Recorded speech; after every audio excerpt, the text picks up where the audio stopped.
like a combination of chalk dust, ammonia, and mystery meat. He can't remember what it's like to be an average sixth grader.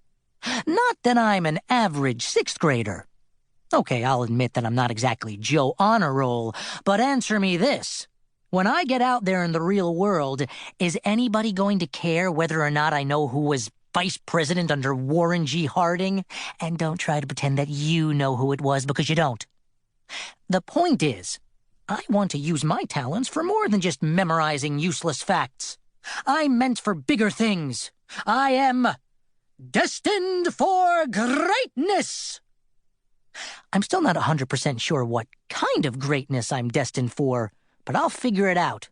I've got options. I keep a list on my closet door about this very subject. Could achieve greatness in 1. Soccer. I'm the goalie for our middle school team. 2. Music. Enslave the Mollusk, the band I started with Francis, Teddy, and Artur, rocks. 3. Cartooning. I specialize in caricatures of teachers. 4. Table football. I'm awesome at it, but it might be a tough way to make a living. There's also stuff I definitely won't achieve greatness in, like opera, synchronized swimming, and cat grooming. Enough said. Let's get back to the unfortunate fact that today's a school day. But what kind? You know, not all school days are created equal.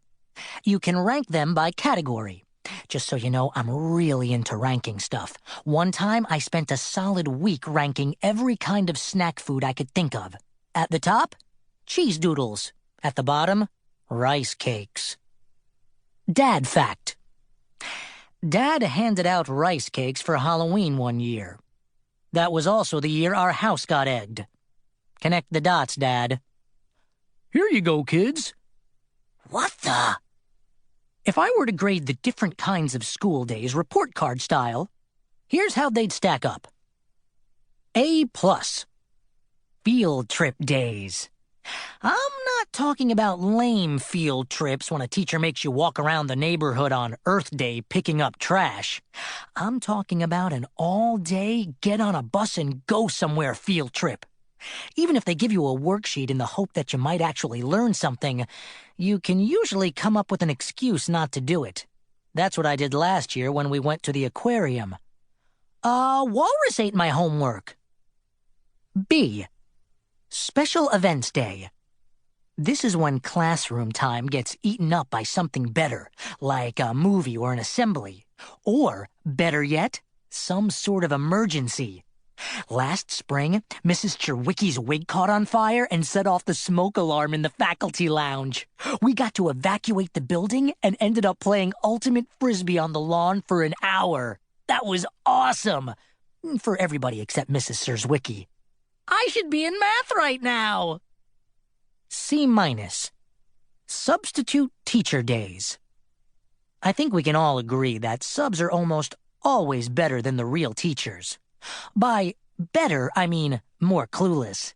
The absolute best subs are the fresh out of college ones who have never taught a day in their lives. Frankly, they're not very bright. Or maybe they're just really gullible. You know, the word gullible isn't in the dictionary. It's not? But Mr. Galvin always lets us chew gum in class. Okay, carry on. D. Normal days. Unfortunately, most days are like this.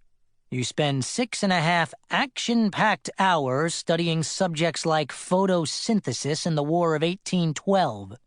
Thrilling. You get home after school and your parents are like, "What did you learn in school today?" And you think about it for a solid 10 seconds and then you say, "I don't have the foggiest idea." F. Train wrecks. There are so many ways for a school day to go wrong that it's almost impossible to list them all. You could get screamed at by a teacher, usually Mrs. Godfrey, for absolutely no reason, which seems to happen to me a lot. You can get roughed up by Chester, the school bully who looks like he spikes his chocolate milk with human growth hormone. Or your teacher could nail you with a quiz or a test you never saw coming.